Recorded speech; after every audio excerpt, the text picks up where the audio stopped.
काशिफ साहब, आज काशिफ साहब आपसे सवाल करूंगा। Supreme court practice and procedure committee का भी इजलास आज हो रहा है। उसका जो एजेंडा है वो तो है आर्टिकल 63A से मुतालिक नजरसानी अपीलें, तो वहां पे भी ये चीज डिस्कस हो सकती है आज, आपको लगता है? देखिए, अब ये तो मैं फोरकास्ट नहीं कर सकता कि बता सकता कि क्या डिस्कस हो सकता है। डिस्कस तो कुछ भी हो सकता है, बल्कि अभी तो अगर प्रेस से थे भी करना है तो अभी सारों को पता है कि अलाइनमेंट क्या है। बात पॉलिटिकल अलाइनमेंट की है, कौन किस कॉर्नर में खड़ा है, और वो उसी कॉर्नर में खड़े लोग उसी कॉर्नर के मफादात के मुताबिक फैसले करेंगे। अगर 63A का करना पड़ा तो वो कर देंगे, अगर इसको नजरसानी करके उल्टा करना पड़ा ये कर देंगे। प्रॉब्लम ये है कि अब वो पहले एक लोगों ने वो कहते हैं कि लोगों ने दस्ताने पहने होते थे, वो दस्ताने भी उतर गए। पहले नकाब पहने होते थे, बहुत सारे नकाब भी उतर गए। अब तो लोग नकाब पहनने को भी पहले को तरद्दुद नहीं करते कि हमको दस्ताने पहन के नकाब पहन के छुपा के कुछ कर दें ताकि हमें हमारे पे शक भी ना आए, हमारे पे तनकीद भी ना आए और हम किसी की साइड भी ले। यहाँ तो अब एक खुलकर अलायंसेस बन गए। जैसे हम बात कर रहे हैं कि जो बड़े इदारे हैं, इलेक्शन कमीशन ऑफ पाकिस्तान तो तारीखी तौर पे कभी किसी ट्रॉयका का हिस्सा नहीं था, लेकिन इलेक्शन कमीशन ऑफ पाकिस्तान में भी अपने आप को बड़ा रेलेवेंट अब नजर आएगा सियासी जमातों को। इलेक्शन कमीशन को अगर इस्तेमाल करना है तो उसमें बंदे अपनी मर्जी के होने चाहिए, और ऐसे आप इस्तेमाल कर सकते हैं। इमेजिन करें आप कितनी खूबसूरती से इलेक्शन को मनूवर कर सकते हैं अपने हक में, अगर इलेक्शन कमीशन आपकी साइड पे आता। सुप्रीम कोर्ट पहले से एक पावर सेंटर हुआ करता था, फौज और इस्टेब्लिशमेंट एक पावर सेंटर हुआ करती थी, और आपकी एक सरकारी हुकूमत हुआ करती थी। पावर सेंटर्स आपस में कोलाइड करते रहते थे, तो कभी 2-3, कभी सुप्रीम कोर्ट और इस्टेब्लिशमेंट ने इकट्ठे हो जाना, कभी किसी ने इकट्ठे हो जाना। अब मसला ये कि सारे इकट्ठे तकरीबन एक सर्टेन ऑब्जेक्टिव को अचीव करने के लिए एक बिल्कुल एक निजाम इकट्ठा है, इसी तरफ जाना है इस निजाम को। अब जब ये फैसला हो जाए और सब खुल के सामने भी आ जाए, फिर तो निजाम जाएगा तो मामला उसी तरफ।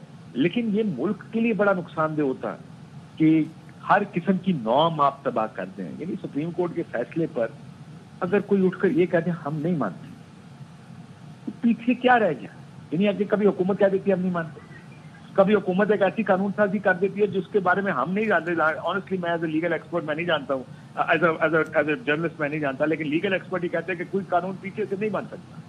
कोई कानून आप ये नहीं कर सकते कि एक टैक्स की शराब रखे और कहे कि इसका इतलाक अब 2010 से होगा, तो जो भी कानून होगा वो आगे से ही हुआ करता है। लेकिन हुकूमत कहती है हम करेंगे, और सारे मिलकर उसको करेंगे क्योंकि उन्होंने करना है, क्योंकि जो वो हासिल करना चाहते हैं ऑब्जेक्टिव वो वैसे ही हासिल हो सकते हैं जब ये सारे इकट्ठे होकर किसी एक लाइन के पीछे खड़े हो जाए।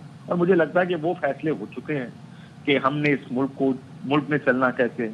मुल्क उन्हीं लाइंस पर चलेगा जिस लाइन पर सरकार इसको चलाना चाहती है।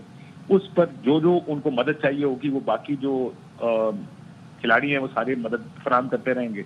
और बड़ा मेरा ख्याल है बड़ा अनफॉर्चुनेट है, ये बड़ी बदकिस्मती होगी कि ये निज़ाम उस जगह आ जाएगा पे हर आने वाली हुकूमत ये कहे कि ये इलेक्शन कमीशन ये नहीं मानता, हम ये फैसला नहीं मानते, सुप्रीम कोर्ट कोई फैसला दे, अगले दिन वो कानून साजी करके कहे सिंपल एजुकेशन के साथ, देखें जी कानून साजी उन्होंने हमारे खिलाफ फैसला दिया, हमने पीछे से एक कानून साजी कर दी और उस कानून साजी में हमने इस चीज को कवर दे दिया।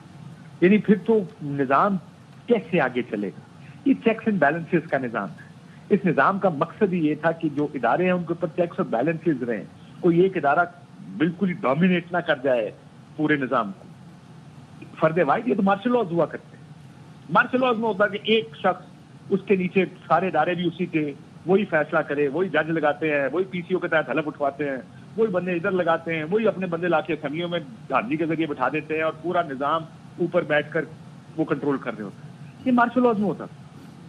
या मार्शल लॉ ड्रिवन डेमोक्रेसीज में होता था जिसमें जमहूरियत नाम की थी, एक इलेक्शन था और उस इलेक्शन के जरिए भी अपने बंदे थे और निजाम उन्हीं को दबाम बख्शने के लिए या आगे ले जाने के लिए इस्तेमाल होता।